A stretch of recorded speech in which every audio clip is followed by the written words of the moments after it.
Sur la situation des gardiens, je vous avais prévenu depuis le départ. Et tout est tout simplement en train de se confirmer. Flick a demandé un nouveau gardien. Johan Garcia, vu son prix, était une superbe opportunité de marché. Johan Garcia a signé pour être le gardien numéro 1. Ça m'étonnerait qu'il soit là pour être le gardien numéro 3. Chesney, qui de base sort de la retraite, a un faible salaire, a prolongé jusqu'en 2027. Ça m'étonnerait qu'il ait prolongé jusqu'en 2027 pour être dans la réserve en tant que gardien numéro 3. Et du côté de Ter Stegen, plusieurs signes montrent que la direction essaye de le mettre de côté. Comme des genres de rumeurs comme quoi le brassard pourrait lui être retiré s'il est au banc. La prolongation de Chesney et la nouvelle recrue Johan Garcia. La façon dont Flick l'a utilisé en fin de saison, il aurait très bien pu le refaire jouer face à l'Inter. Sachant que Chesney n'était pas contre, il l'avait déjà dit, il est le gardien numéro 2. Quand Ter Stegen sera de retour, il ira au banc, c'est normal, il n'y a pas de problème. Donc ça a clairement été un choix de Flick, puis de simplement la campagne des supporters qui pour moi a forcément fait son effet. J'ai trouvé que la façon était un peu hardcore, un peu méchante, mais les responsables de tout ça c'est la direction. Car beaucoup de supporters se plaignent de Ter Stegen depuis de nombreuses années. Ses propres coéquipiers se sont plaints de Ter Stegen depuis longtemps. Et comme je vous l'ai dit, cette histoire se finira forcément mal. Avec un départ de Peña, ça c'est sûr. Et Ter Stegen le flou total, mais la direction pousse pour le faire partir. Sinon vous les gars, vous en pensez quoi? Ramenez sur 5%, on s'ennuie. On blague pas avec deux footballs, le messball et le flickball. Là, vous regardez comme ça, là. Surtout les Madrilènes, vous regardez comme ça, vous dites quoi? C'est sur le temps du demi-saison, peut-être un mois. Il s'agit des stats de l'implication des buts des joueurs du Barça contre le Real Madrid cette saison. Rafinha. Vous allez comprendre pourquoi je garde mon manteau. Rafinha. Cette saison, c'est n'importe quoi. Là, il y a des Catalans, il y a des supporters du Barça qui vont supporter l'équipe à Tebas le temps d'un match. Ok, d'accord. Un club qui a fait une réunion juste avant le Classico, une réunion secrète avec Tebas et les représentants du Real Madrid, c'est où vous voulez aller supporter? Alors, a mis combien au total? 16 buts, je crois. 16. Et ce match-là, je vous jure, je le regrette tellement, le carton rouge. Bref, après, il y a le 3-2 avec le but de Koundé. 4-3 où on connaît les arbitrages. Bref, en fait, même la Copa avec l'arbitrage, j'ai même pas envie d'en reparler encore et encore. Et il y a des fous qui vont supporter le Real Madrid contre le Paris Saint-Germain. Parce que là, en fait, j'en rentré, j'enlève pas mon maillot, j'enlève pas mon manteau. Même s'il y a eu le 4-1, même s'il y a eu le 6-1, même si on aime bien se taquiner, allez jusqu'à supporter le Real Madrid pour qu'ils soient éliminés. On est où? Toza Wapi, on est où? Donnez-moi des miettes, j'en ferai de l'or, les gars, ça part de là. Écoutez l'enchaînement. Le FC Barcelone n'écarte pas l'option de signer Rafael Leao en cas d'échec du dossier Luis Diaz. On vient d'apprendre que Luis Diaz a un accord personnel avec le Bayern Munich. Et que Liverpool laissera partir Luis Diaz s'il reçoit une bonne offre pour environ 82 millions, un montant que Barcelone ne souhaite pas payer. De plus, Chesney prolonge avec le FC Barcelone jusqu'en 2027, on va pas rester avec 4 gardiens, donc il y en a un qui doit taille. Ter Stegen, ce qui laisse plus de marge. Tous ceux qui vont me dire que Allegri a dit que Leao allait rester, c'est de la com. Écoutez juste les phrases. Rafael Leao peut faire d'excellentes choses la saison prochaine. Il atteint un âge où un joueur est à son apogée. Il a vu des choses qu'on n'a pas vues, les gars. Les gars, je suis désolé, je vais peut-être dur dans mes propos. Luis Diaz et Rashford, c'est des peintres à côté de Leao. Vous avez déjà vu un plan C meilleur que le plan A et moins cher. Vous avez déjà vu un plan C meilleur que le plan B plus jeune mais un petit peu plus cher. Il y en a beaucoup qui parlent de Yildiz ou Noussa. Ouais, je comprends. Et Leao, les gars, je le veux trop dans mon équipe. Peut-être qu'il y en a qui vont me dire ouais, tu crois qu'on est sur FUT, sur Football Manager. Et les gars, je suis certain de savoir qui est ce joueur. Je suis quasiment certain de savoir ce qu'Hansi Flick pourrait lui faire. S'il vous plaît, les gars, je vous ai jamais rien demandé. Propagandez-moi Leao, s'il vous plaît, les gars. Faites juste ça carrément, après c'est bon. Dites-moi vous en pensez en commentaire les gars, j'espère que vous êtes des beaux, nous, on avance. Il y en a beaucoup qui commencent à paniquer pour le mercato en oubliant que notre ailier droit c'est Lamine Yamal et que notre ailier gauche c'est Rafinha. Même Deco aujourd'hui est venu parler de Lamine Yamal et Rafinha pour les mettre en avant. Il a commencé par Rafinha en nous expliquant: Rafinha vous apporte beaucoup par sa personnalité. D'abord parce qu'il est toujours combatif, ensuite parce qu'il a un style qui aide Lamine. Ainsi que Pedri et tout le jeune groupe de Barcelone. Rafinha comme Inigo ou même Lewandowski, ils font ça. Rafinha a une personnalité qui apporte beaucoup, c'est pour ça qu'on fait de lui un leader. Et il se sent comme tel, il a fait une excellente saison. Lamine est un phénomène, un phénomène. Être le meilleur du monde dépend de lui. Au Barça, il rivalisera avec le Real pour les championnats dans les années à venir et est le mieux placé pour se battre sur la meilleure scène. Je dis aussi cela pour l'équipe nationale espagnole qui brillera dans les tournois car elle est très forte. Le début de Lamine est très similaire à celui de Neymar. La vie l'a aidé à atteindre la maturité qu'il a. C'est pour ça qu'il faut se calmer et regarder l'effectif qu'on a déjà. Peu importe ce qui se passera les gars, on aura un attaquant cet été. Peut-être pas celui qu'on voulait car il a prolongé 10 ans, mais on en aura quand même un. Mais gardez dans un coin de votre tête que ça fait que 7 jours de mercato, donc il y a le temps. Enfin bref, sinon vous les gars, vous en pensez quoi? Raneux sur Snap Insta, on s'ennuie.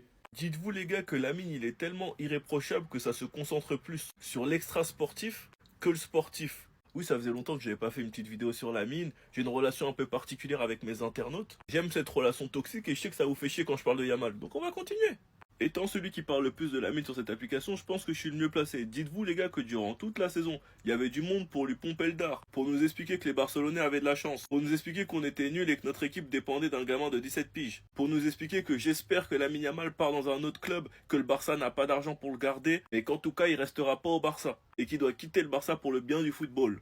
Bref, devant le football de Lamine Yamal, tout le monde était bouche bée. Mais depuis que la saison du Barça est finie et que tous les joueurs sont en vacances, parce que le Barça ne participe pas à la Coupe du Monde des clubs, alors là, sur Lamine, ça y va. Quand c'est pour parler de l'extra-sportif de la vie personnelle du joueur, il y a du monde. Jusqu'à essayer de nous prédire son avenir en nous expliquant que c'est terminé pour lui, qu'il est déjà finito, qu'il va tout simplement sombrer. La saison prochaine, je serai là pour taper à vos portes, parce que c'est année de trophée international.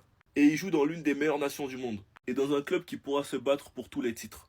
Et vous verrez qu'au final le temps me donnera raison. Ils l'auront critiqué tout l'été sur l'extra-sportif, pour ensuite lui pomper le dard pendant la saison quand faudra parler football. Sinon vous les gars, vous en pensez quoi? Rendez-vous sur Snap Instant, on s'ennuie. Après la clim Nico Williams, maintenant on apprend que Luis Diaz a un accord personnel avec le Bayern. Donc là il reste plus que 3 vraies options pour le Barça. Rashford, Leao, Lookman. Franchement, là ça devient n'importe quoi les gars. À ce rythme, on va finir avec Ronny Bardji, parce que Ronny Bardji a terminé la première partie des tests médicaux avec Barcelone. C'est une folie les gars, alors que ce poste d'ailier gauche est vraiment une priorité absolue pour le Barça. La saison dernière, on a vu que le Barça manque d'un joueur capable de percuter et de faire la différence en 1 contre 1 à gauche. Et tout ce profil-là, Rashford, Luis Diaz, Leao, Lookman, ont ce truc en plus. Pour être honnête les gars, j'ai de moins en moins d'espoir. Mais si Deco arrive à en faire venir un seul de ces joueurs, là ça va être une folie les gars.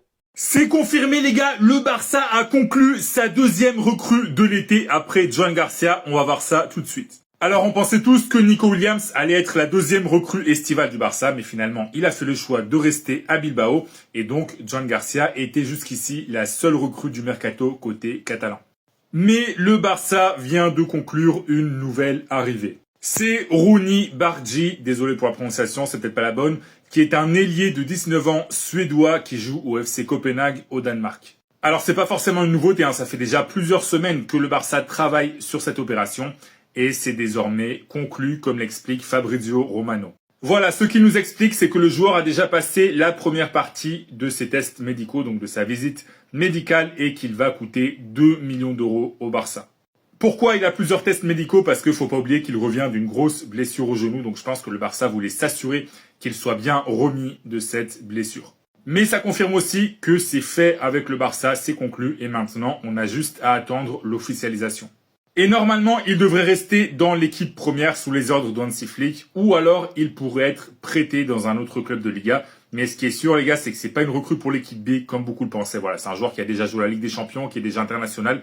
Donc il vient pas pour jouer en 3e division espagnole. Ça, c'est évident. Donc ce sera la 2e recrue du mercato. On verra qui sera la 3e. Est-ce que ce sera Rashford? Est-ce que ce sera Luis Diaz? On verra bien. Et si t'es fan du Barça, dis-moi dans les commentaires, est-ce que tu valides l'arrivée de Bardji? Oui ou non? Est-ce que c'est une bonne recrue selon toi? Et comme d'habitude, si tu veux être au courant de toute l'actu du club catalan, je t'invite à t'abonner. Top 5 des joueurs les plus chers de l'histoire du Barça et on commence directement avec Philippe Coutinho, un flop direct comme le Real. Le premier c'est un flop, 135 millions. Je ne sais pas si vous vous rendez compte de la somme et de ce qu'il a fait au Barça, donc pas grand chose. Il est ensuite parti pour tenter de se refaire une santé, mais au final ça reste un flop. Ousmane Dembélé, 135 millions lui aussi, c'est dinguerie.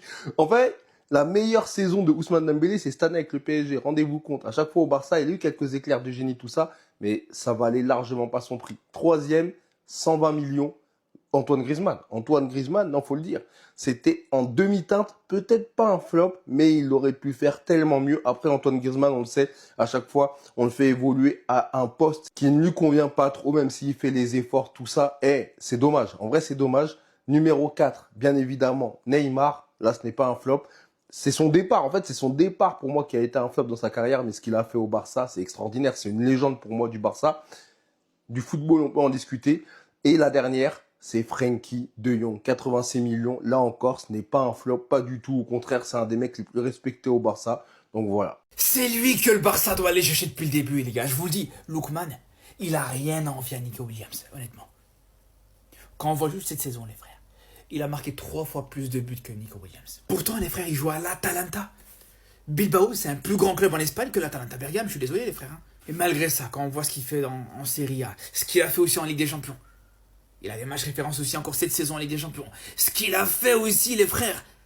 L'année où il gagne l'Europa League. Nico Williams, il a fait quoi cette saison en Europa League, les frères? Je vous pose la question. Dites-vous, les gars, Lookman, il a quasiment autant de buts en Europa League sur sa finale que Nico Williams sur les 13 matchs qu'il a fait en Europa League. Comme ça, vous savez. Après, c'est vrai que bien sûr, Nico Williams, il est plus jeune. C'est peut-être l'avantage qu'il a. Mais à côté de ça, les frères, le prix de Lookman, franchement, c'est cadeau. 25-30 millions pour un joueur comme ça. Au bout d'un moment, il faut juste remettre les pieds sur terre. Aujourd'hui, c'est ce que le Barça peut se permettre. Tu peux pas te permettre d'aller chercher des Luis Diaz à 80 millions quand t'es même pas capable de mettre 20 millions pour Dumfries, par exemple. Surtout quand on parle d'un joueur qui est pas cher, mais qui est quand même très bon, les gars. Donc je vous le dis, les frères, faut que le Barça fasse quelque chose.